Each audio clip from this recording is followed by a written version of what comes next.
మీరు సమస్యలతో సతమతమవుతున్నారా? సమస్యలు తీరక బాధపడుతున్నారా? అయితే శ్రీ కొమరవెల్లి మల్లన్న స్వామి జ్యోతిష్యాలయాన్ని సంప్రదించండి. సిద్ధాంతి గారు దూరంలో ఉన్నవారికి ఫోన్ ద్వారా కూడా ప్రత్యేకంగా జ్యోతిష్యం చెబుతారు. జీవితంలో అనుకున్న పనులు కాకపోవటం, ప్రేమ సమస్యలు, భార్యాభర్తల సమస్యలు, కుటుంబ సమస్యలు, డబ్బు సమస్యలు, వ్యాపారంలో నష్టం రావటం, వ్యవసాయ సమస్యలు, ఆరోగ్య సమస్యలు, ఇంకా ఎటువంటి తీరని సమస్యలు ఉన్నా కొమరవెల్లి మల్లన్న స్వామి ఆశీస్సులతో పూజలు చేయబడును. Phone number 8897741766. హాయ్ ఫ్రెండ్స్, అందరికీ నమస్కారం అండి. తులారాశి వారి జాతకులు 2025 సంవత్సరంలో జనవరి మాసం 1వ తేదీ తర్వాత మిమ్మల్ని ప్రేమించేవారు మీకు దూరమవుతారు. కానీ మీరు ఊహించని అదృష్టం మీకు ఎదురు కాబోతుంది. అసలు ఈ రాశి జాతకులకు ఎలా ఉండబోతుంది, ఎటువంటి ఫలితాలు పొందుకోబోతున్నారు తదితర అన్ని వివరాలు కూడా ఈ వీడియోలో మనం సంపూర్ణంగా సవివరంగా తెలుసుకుందాము. అందుకంటే ముందు ఫ్రెండ్స్, వీడియోని పూర్తిగా చూడండి. అప్పుడే మేము ఏం చెప్పబోతున్నామో మీకు అర్థమవుతుంది. వీడియో నచ్చితే లైక్ చేయండి. మీ లైక్ మాకెంతో సపోర్ట్ అండ్ ఎంకరేజ్మెంట్ గా ఉంటుంది. ఇక ఆలస్యం అనేదే లేకుండా వీడియోలోకి వచ్చేద్దాము. తులారాశి వారికి ఈ రోజు ఉంది, ఈ రోజు లేదు అనేది బాధపడే మనస్తత్వం కాదండి. వీరికి ఎక్కువగా ఆశాజీవులు కాదండి. అది కావాలి, ఇది కావాలి అనే ఆశలు అస్సలు ఉండవు. కష్టానికి తగ్గ సంపాదించుకుంటారు. కొంచెం సంపాదించారు అనుకోండి, వీరి దగ్గర ఉన్నటువంటి డబ్బు ఏదైతే ఉందో అది చాలా ఎక్కువ, అవసరానికి మించి డబ్బు ఉంది అని చెప్పి భావిస్తారు. ఎందుకు అంటే గనక వీరికి ఆవేశం వచ్చినా, కోపం వచ్చినా, దుఃఖం వచ్చినా, ఏది వచ్చినా కూడా ఓపెన్ గా కనబడిపోతారు. వీరి యొక్క ముఖ లక్షణంలో చూస్తే గనక తేజస్సు ఎక్కువగా ఉంటుంది. ముఖ లక్షణంలో కూడా చాలా కళ ఉంటుందని చెప్పొచ్చు. ఎన్ని ఉన్నా కూడా తగ్గి ఉండే సంస్కారం ఈ రాశి జాతకులకు ఉంటుంది. ఎంత ఉన్నా కూడా మాట విషయంలో చాలా వరకు జాగ్రత్తగా ఉంటారు. ఈ రాశి జాతకులు చెప్పిన మాటలు మనకి చాలా అద్భుతవంతంగా ఉంటాయి. మనం వింటే గనక వారి మాటలు మంచిగా ఉంటుంది. ఈ రాశి జాతకంలో ఉండాల్సిన తెలిసిన వాళ్ళందరికీ కూడాను చిన్న వయసు నుండి కుటుంబ బాధ్యతలు వీరి మీద మోసుకుంటూ వస్తూ ఉంటారు. ఈ యొక్క బాధ్యతలు మోస్తూ కుటుంబాన్ని డెవలప్ చేయాలి అని, కుటుంబాన్ని బాగు చేయాలంటూ తులారాశి వారు చాలా మంది వీరి మనసులో కోరికలు పెట్టుకుంటారు. అందులకు గాను ఎన్నింటినో వదిలేసుకుంటారు. వీరి వివాహ విషయాలు కావచ్చు, లేకపోతే గనక వీరి యొక్క అనుకున్న ఉద్యోగ విశేషాలు కూడా పక్కన పెట్టేసి కుటుంబ బాధ్యతల గురించి ఆలోచిస్తూ పోరాటం చేస్తూ ఉంటారు. తులారాశి వారు ఎక్కువగా ఎదుటి వారికి డైరెక్షన్ చేస్తూ ఉంటారు. వీరి యొక్క డైరెక్షన్ వీరికి సెట్ అవ్వదు, కానీ 10 మందిని బాగు చేస్తోంది. 10 మంది బాగుండాలి, వారిలో మనం ఉండాలి అని కోరుకునే తత్వము ఈ రాశి జాతకులది. కాబట్టి ఈ రాశి జాతకంలో ఉన్న ప్రతి ఒక్కరూ కూడాను భగవంతుడు ఇచ్చిన వరం వీరికి ఏమిటంటే గనక, ముఖ్యంగా ఎంత వాడైనా సరే వీరి యొక్క ముఖం, వీరి యొక్క మొహాన్ని చూడగానే చల్లబడిపోతుంటారు. ఆకర్షణీయంగా ఉంటారు. వీరు ఎల్లప్పుడూ మనశ్శాంతిగా ఉంటారు.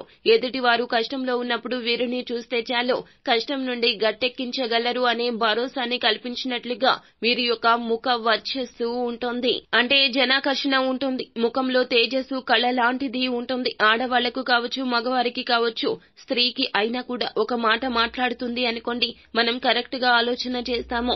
అది ఎందువల్ల అంటే ఆమె యొక్క వాక్కు శుద్ధి అన్నమాట. ఆమె మాట, ఆమె విధానం మనకి అలా అండర్స్టాండింగ్ అయిపోతూ ఉంటాయి.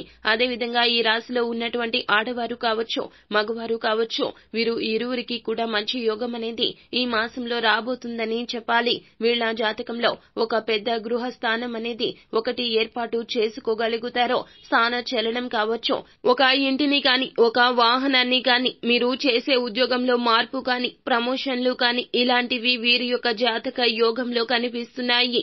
మరి వీరి యొక్క జాతకంలో అదృష్ట యోగం అనేది ఒక స్త్రీ నుంచే ఎదురవుతుంది. ఆ స్త్రీ వల్ల వీరి యొక్క దశ దిశ అనేది మార్పు వచ్చేస్తుంది. ఆ స్త్రీ కాలు పెట్టినా కానీ దశ అనేది హై లెవెల్ కి వెళ్లిపోతుంది అన్నమాట. ఆ స్త్రీ నుంచి మీకు మంచి యోగం అనేది పొందుకోగలుగుతారు అన్నమాట. కాబట్టి ముఖ్యంగా వ్యాపారదారులు అయినా, ఉద్యోగదారులు అయినా కొన్ని మార్పులు, కొన్ని విధానాలు అయితే కొన్ని రాబోతున్నాయి. ముఖ్యంగా రియల్ ఎస్టేట్ చేసే వారికి కావచ్చు, ఎక్స్పోర్ట్ డిపార్ట్మెంట్ వాళ్ళకి గాని, హోమ్ డిపార్ట్మెంట్ వాళ్ళకి గాని, పోలీస్ డిపార్ట్మెంట్ వాళ్ళకి గాని, ఐఏఎస్, ఐపీఎస్ డిపార్ట్మెంట్ వాళ్ళకి గాని ఈ యొక్క సమస్య ఈ యొక్క సంవత్సరంలో, ఈ యొక్క జనవరి మాసంలో వాళ్ళకి మంచి కొన్ని అద్భుతాలు అయితే రాబోతున్నాయి. అద్భుతాలు జరగబోతున్నాయి. వాళ్ళకి వాళ్ళ ఆఫీసర్ నుంచి కానీ, వాళ్ళ కుటుంబం నుంచి కానీ కొంత ధన ప్రాప్తి లేదా ఒక స్త్రీ నుంచి అదృష్టం కలిసి రావడం కానీ అలాంటి కొన్ని అద్భుతాలు అయితే కొన్ని రావడం వల్ల పెద్ద ఆఫీసర్ నుంచి ప్రమోషన్స్ కావచ్చు, వాళ్ళకి ఒక పెద్ద గిఫ్ట్లు లాంటివి వీరి యొక్క జాతకంలో కొన్ని ఈ మాసంలో రాబోతున్నాయి. మరి వ్యవసాయదారులకు అదే విధముగా ఎగజాయదారులకు కూడా కొన్ని మార్పులు రాబోతూ ఉన్నాయి. వ్యవసాయదారులు కాస్త జాగ్రత్త తీసుకోండి. తులారాశి వారు ముఖ్యంగా పంట భూమి విషయాల్లో కొంచెం ఇబ్బందులు కలిగే మార్గాలు కొన్ని కనిపిస్తున్నాయి. కాబట్టి వీళ్ళు ఏ కార్యక్రమం చేసేటప్పుడు అయినా కూడాను ఈ రాశి వారిని తీసుకుని వెళ్ళండి. వీళ్ళకి కొన్ని కార్యక్రమాలు అవుతాయి. వీళ్ళు వెళ్లే కార్యక్రమాలు సొంతంగా వెళ్తే గనక కొన్ని జరగవండి. ఆ కార్యక్రమాలు కొన్ని జరగాలంటే వీరితో పాటుగా వీరి స్నేహితులు అంటారు కదా, స్నేహితులు ఎవరైనా కానీ ఆడవాళ్లు కావచ్చు, మగవాళ్లు కావచ్చు, స్నేహితుల అండదండలతో కొన్ని కార్యక్రమాలు జరిగే అవకాశం కనిపిస్తుంది. తులారాశి వారి జాతకులకు ఏమిటంటే గనక మీ యొక్క గౌరవం నిలబడిపోతుంది. మీరు నిలబడాలంటే కంపల్సరీగా స్నేహితుల, కుటుంబ సభ్యుల యొక్క సలహాలు తప్పక తీసుకోండి. వ్యవసాయం విశేషాల్లో కొన్ని పనులు అవుతాయి. వ్యాపార విషయాల్లో కొన్ని పనులు అవుతాయి. ఎన్నో రోజుల నుంచి కాని పనులు కూడా ఈ సమయంలో అవుతాయి. అది ఎందుకు అంటే గనక అది టైం అంటారండి. మీకు ఆ యొక్క టైం అనేది కలిసి వచ్చే యోగం అనేది ఈ సమయంలో కనిపిస్తుంది. భూమిలో బంగారం దొరికే జాతకం అండి. మీ జాతకంలో ఇలా రాసి పెట్టి ఉంది. భగవంతుడి దయ వలన మీకు మంచి భవిష్యత్తు, మంచి కార్యక్రమాలు, అభివృద్ధి కావాల్సినవిగా కొన్ని కనిపిస్తున్నాయి. కాబట్టి ఇప్పుడు మీకు రావాల్సినటువంటి మంచి శ్రేష్టమైన ఫలితాల్లో బంధుమిత్రులతో ఒక మంచి కూతురు అనేది రాబోతుంది. అంటే ఒక అన్నదమ్ముల నుంచి కానీ, అక్క చెల్లెమ్మల నుంచి కానీ, బంధుమిత్రుల నుంచి కానీ ఒక కూటమి మాదిరిగా మీకు ఏమిటంటే గనక ఈ యొక్క సమయంలో మీరు అందరూ కూడా కొన్ని కొత్త సంఘటనలు అయితే మీ యొక్క జీవితంలో ఎన్నో రోజుల నుంచి మీరు విడిపోయిన వాళ్ళు ఇప్పుడు మీరు కలుసుకునే సమయం వచ్చేసిందని చెప్పాలి. మీకు మంచి అద్భుతాలు, మంచి పనులు అయితే, మంచి విధానాలు అయితే తప్పకుండా వర్తిస్తాయని చెప్పుకోవాలి. కాబట్టి మీరు ఏ కార్యక్రమం అయినా చేయాలి అనుకుంటే గనక, ఏ పనికి వెళ్దాము అనుకున్నా కూడా ఆ యొక్క కార్యక్రమాల్లో ముందు విషయాలను పబ్లిసిటీ చేయొద్దు, ఎవరికీ చెప్పొద్దు. ఏ పని అనుకున్నా, ఏ కార్యక్రమం అనుకున్నా మీ ప్లానింగ్, మీ యొక్క ఐడియాని వారితో ఎవరితో చెప్పి చేయొద్దు. ఒకవేళ చెప్పారు అనుకోండి, దానివల్ల ప్రమాదమే ఎదురవుతుంది. కాబట్టి ముఖ్యంగా మీ కొడుకుల నుంచి కానీ, మీ బిడ్డల నుంచి కానీ కొన్ని సంఘటనలు అయితే జరగబోతున్నాయి. వాళ్ళ నుంచి ఒక రిమార్క్ లాంటిది, లేనిపోని సమస్యలు, మనకి ఎన్నో రోజుల నుండి సంపాదించుకున్న ఒక గౌరవ అభిమానాన్ని వాళ్ళ వల్ల మీకు చెడ్డ పేరు వచ్చే మార్గాలు అయితే కనిపిస్తున్నాయి. కాబట్టి మీ కొడుకులను కానీ, మీ యొక్క కూతుళ్లను కానీ, మీ యొక్క రక్తపాసంలో ఉండవలసిన వాళ్ళని కానీ కొన్ని జాగ్రత్తలు మీరు తీసుకునేటట్లుగా మీ యొక్క జీవితానికి మంచి అద్భుతాలు అయితే, అభివృద్ధి అయ్యే మార్గాలు అయితే కానవస్తున్నాయి. కాబట్టి మీకు దైవ బలం అనేది ఎక్కువగా ఉంటుంది. భగవంతుని అనుగ్రహం మీకు ఉండాలి అంటే ముఖ్యంగా చేయాల్సింది ఏడుకొండల స్వామి, తిరుమల తిరుపతి వెంకటేశ్వర స్వామి దర్శనం చేసుకోండి.